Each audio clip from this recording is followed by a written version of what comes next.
Some things can't be explained. Some things shouldn't be real. But when you see your wife's obituary dated yesterday, printed in black and white with her photo smiling back at you, you start to wonder if you've already lost your mind. It was supposed to be a normal night. I was sitting at the kitchen table, finishing a late dinner, scrolling mindlessly through my phone. Emily was in the living room, humming to herself while she folded laundry. Everything was normal. Until I saw it. Until my thumb froze on the screen. Until I read the words that weren't possible. Emily Carter, 34, passed away peacefully in her home on Tuesday, March 5th. My chest tightened. I stared at the screen, heart pounding. That was yesterday. Emily was alive. She was 20 feet away from me. She was humming to herself, folding a pair of jeans on the couch. But the obituary said she was dead. It wasn't just her name. It was her photo. Her smile. The same one she took last year at her sister's wedding. It listed our address. Our anniversary. It even mentioned her job at the library, the one she had worked at for 8 years. It was real. And it shouldn't be. I forced myself to breathe. I clicked the funeral home's website. The obituary was there too. Same photo. Same words. No mistake. Emily Carter was dead. But she was right there in the next room. I swallowed hard. Don't panic. I turned my phone face down. I couldn't let her see it. Not yet. Not until I understood what the hell was going on. I stood up. Walked slowly into the living room. Emily was sitting cross-legged on the couch, folding a sweater. She looked up at me and smiled. Hey, babe. Her voice was normal. Her face was normal. She had no idea that she was supposed to be dead. I swallowed hard. Tried to act normal. I sat down beside her, my hands clammy. Long day? I asked. She sighed. Yeah. Work was crazy. Work. The obituary said she had died at home. But she had gone to work today. I saw her leave this morning. Kissed her goodbye. How could someone be dead and still go to work like nothing happened? I barely slept that night. Emily was curled beside me, breathing softly. But I lay awake, staring at the ceiling. At 3 a.m. I gave up. I slipped out of bed. Grabbed my laptop. Started searching. The funeral home that posted the obituary had a phone number. I hesitated. Then I dialed. It rang twice. Then a voice answered, low and tired. Stanton Funeral Services. How can I help you? I swallowed. Tried to sound calm. Hi, I think there's been a mistake. I found an obituary on your site for my wife. But, she's alive. Silence. Then the woman on the phone said, what was the name? I gave it to her. I heard clicking keys. A pause. And then. There's no obituary under that name. My blood went cold. I pulled up the site on my laptop. Refreshed the page. Gone. Emily's obituary had disappeared. Like it had never been there at all. The next morning, Emily left for work like nothing happened. I tried to act normal. Tried to pretend everything was fine. Until I got the phone call. It was from St. Mary's Hospital. A nurse. She asked for Emily's husband. Me. I gripped the phone tighter. Speaking. The nurse hesitated. Then, in a quiet voice, she said, we wanted to confirm the next of kin arrangements. Emily Carter's passing was marked in our system, but some of the paperwork is missing. I felt dizzy. She's not dead. A long pause. Then the nurse said, sir, she was brought in yesterday. My skin prickled. Brought in for what? Another pause. Then the nurse said something that made my stomach drop. Autopsy. The final twist, the house that should have been empty. I hung up. Didn't think. Didn't breathe. Just grabbed my keys and drove. Straight to the library. Straight to Emily's work. Because I had to see her. I had to make sure she was real. But when I got there, her boss just stared at me. She didn't come in today. I felt my blood run cold. She left the house this morning, I said. Her boss frowned. No, she didn't. I shook my head. She did. I kissed her goodbye. Her boss stepped back, looking uneasy. And then she whispered, sir, Emily died 2 days ago. I turned and ran. Drove back home. My hands shaking on the wheel. Heart slamming against my ribs. I pulled into the driveway. Jumped out. And froze. Because the house was wrong. The door was open. The lights were off. And the laundry Emily had been folding? Still sitting on the couch. Like no one had touched it. Like she had never been there at all. I stood in the driveway, gripping my keys so tightly my knuckles went white. The front door was wide open, swaying slightly in the cold breeze. The house was too quiet. Too still. Like it had been empty for days. But that wasn't possible. Emily was just here. She had kissed me goodbye this morning. She had smiled at me. She was alive. Wasn't she? I stepped inside, my shoes creaking against the hardwood floor. The air hit me immediately. Something was off. The house smelled wrong. Like stale air and something faintly rotten. Something that had been sitting too long. My stomach twisted. I ran a shaky hand over my face, trying to focus. Emily? My voice sounded too small. Too uncertain. And that's when I saw it. The laundry. Still sitting on the couch, unfolded. Just like I'd left it last night. But, no. Emily had been folding it. I had watched her fold it. Hadn't I? I reached out slowly. Ran my fingers over the fabric. It was cold. Like it had been sitting here for days. Like she had never touched it at all. I moved toward the hallway, heart pounding. The bedroom door was closed. Which was wrong. We always left it open. A lump formed in my throat as I slowly reached for the doorknob. Turned it. The door creaked as it swung open. And my stomach dropped. The bed was stripped bare. No blankets. No pillows. Nothing. The room smelled of dust and old wood like it hadn't been lived in for years. But the worst part? The nightstand was missing. Her nightstand. Where she kept her book, her glasses, her wedding ring when she slept. Everything was gone. Like she had never lived here. I stumbled backward, my breath coming in short gasps.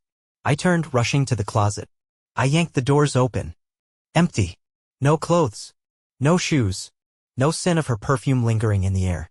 Emily's things had vanished. Like she had never been here at all. I staggered into the kitchen, my pulse hammering in my ears. I yanked open the fridge. Nothing. No milk. No leftovers. Just a single gallon of water sitting on the top shelf. The fridge light flickered. Buzzed. Like it had been unplugged for days. My breath came sharp and fast. My fingers dug into my scalp as I tried to think. None of this made sense. I had eaten dinner here last night. Emily had been here. She had kissed me. Hadn't she? I slammed the fridge door shut, gripping the counter to steady myself. And then, a sound. A soft creak from the hallway. The hairs on my arms stood up. I turned slowly, my hands clenched into fists. The bedroom door was open wider now. And I swear to God, I had left it half open. A cold sweat pricked my skin. I took a slow step forward, muscles tight, ready to run or fight. But before I reached the hallway, I saw it. A folded newspaper. Sitting on the floor near the front door. I hadn't noticed it when I walked in. I reached down, my fingers trembling as I picked it up. Unfolded it. And there it was again. Emily's obituary. Same photo. Same date. Except this time something was different. Something new had been added. A final sentence at the bottom of the page. My chest tightened as I read it. My hands shook. Because the words weren't just about Emily anymore. They were about me. Survived by her loving husband, James Carter. Who will be joining her soon. I dropped the paper. Stumbled back. And then, the lights went out. The house was plunged into darkness. I sucked in a sharp breath, my pulse thundering. Then, a sound. A soft whisper in the pitch-black silence. Right behind me. Close. Too close. A voice I knew better than my own. Emily's voice. She whispered. Why are you looking for me? The house was silent. The lights were out. And behind me. I heard her breathe. Felt the soft air against the back of my neck. Then, in a voice that was too calm, too steady, Emily whispered. Why are you looking for me? I froze. My entire body went rigid. I could feel her standing right behind me. Close enough that if I turned, if I reached out, I would touch her. But I didn't. Because something was wrong. The air was too still. The house felt too empty. Like only her voice existed. Like she wasn't supposed to be here at all. I swallowed hard, my mouth dry. I didn't turn. Didn't move. Just forced my voice to stay steady. Emily? Silence. Then, a soft shuffle against the hardwood floor. Like she was stepping closer. Too close. Her voice was a whisper. You weren't supposed to see it. I took a slow step forward. My legs felt weak. The darkness pressed in around me, but I could still make out the faint outline of the hallway. The bedroom door was wide open now. A gaping black space. And something inside me knew. That's where she was. I reached for my phone. Fumbled with the flashlight. The screen glowed white. I lifted it. Pointed it at the bedroom. And my heart stopped. There was a body on the bed. Lying perfectly still. Covered with a white sheet. No movement. No breathing. And then I saw the hand. Pale. Stiff. Peeking out from under the fabric. A thin gold band on the ring finger. Emily's wedding ring. I staggered back, my throat closing. That was Emily. That was her body. Which meant the thing that whispered behind me Wasn't her. I spun toward the living room, my breath shaky. The lights flickered. Buzzed. Then, they came back on. The house looked normal again. No more dark corners. No more whispers. Just my empty living room. The laundry still sitting unfolded. The obituary still lying on the floor. And then, I saw the picture frame on the wall. And I knew I was losing my mind. It was a photo of our wedding day. The same one that had been hanging there for years. But now, something was different. Emily was still in her white dress. Still holding my hand. But her face had changed. Her expression was blank. Her smile was gone. And her eyes, they were looking past me. At something behind me. I grabbed my keys. Didn't think. Didn't breathe. Just ran out of the house, got in my car, and drove. Straight to St. Mary's Hospital. I needed to see the records for myself. I needed proof of what was happening. I burst through the doors, out of breath. The nurse at the desk looked startled. "Sir, can I help you?" "I need to see the death records," I said. She frowned. "I'm sorry." I leaned over the desk, voice shaking. "Emily Carter. You called me about her yesterday. Said she was brought in. I need to see the records." Her face shifted. A flicker of something strange. Then she turned to her computer. Typed for a few seconds. Paused. Her breath caught. Her eyes lifted slowly to meet mine. And then she whispered. "Sir, there are 2 names." I felt my chest tighten. 2. She swallowed hard. "Emily Carter and James Carter." I blinked. I shook my head. "No. That's not possible. I am right here." She turned the screen toward me. And there it was.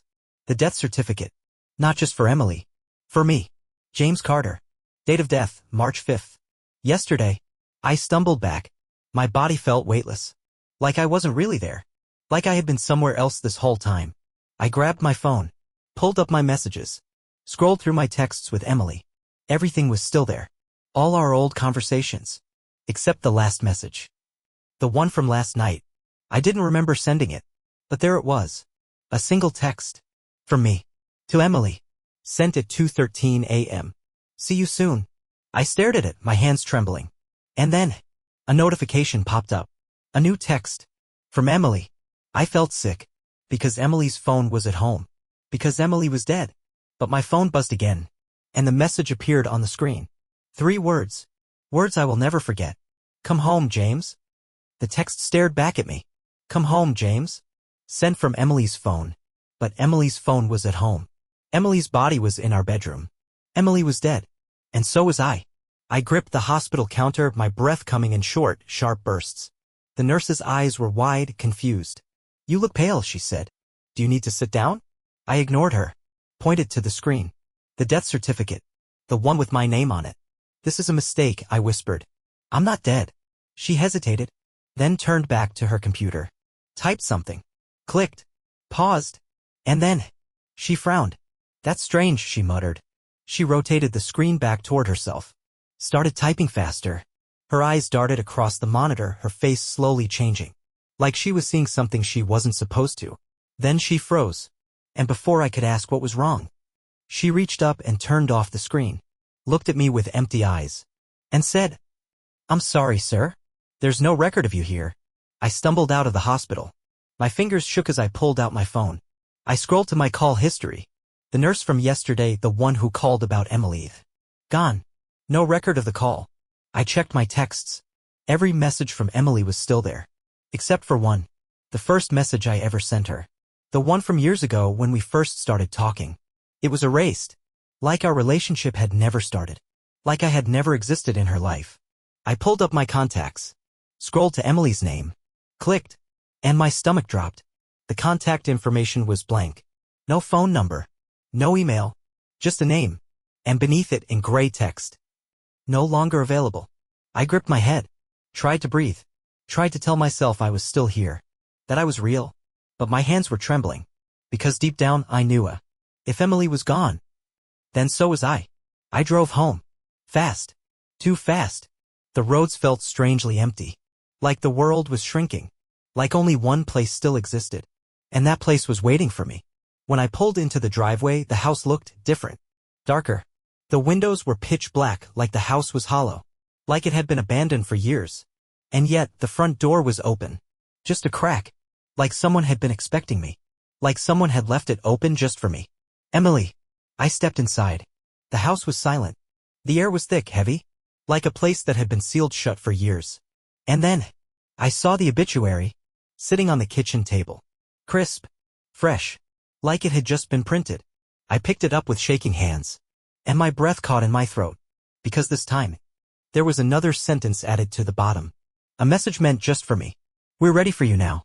I let the paper slip from my hands, turned toward the living room, and then I saw him. A man sitting in my chair, his back to me, his head tilted slightly like he had been waiting. Something about him was wrong. The way his shoulders didn't rise with his breathing. The way his fingers tapped against the armrest in a slow, steady rhythm. The way the air felt colder around him. Like he wasn't a person at all. Like he was just a placeholder, waiting to be filled. I took a step closer. The floor creaked. The man's hands stopped tapping. And then, he spoke. Without turning. Without moving. His voice was low, hollow, and familiar. You took too long. My breath hitched. The man stood up. Slowly. Like his limbs were too stiff. Then he turned. And my stomach lurched. Because I was staring at myself. Same face. Same eyes. Same tired look. But his expression was wrong. Too calm. Too certain. Like he had been waiting for me to figure it out. Like he had been living here while I was gone. Like he had been taking my place. I stumbled back. Shook my head. No. You're not me. The other me just smiled. And then, a sound from the hallway. Soft footsteps. I turned. And there she was. Emily. Standing at the end of the hall. Her face pale, unreadable.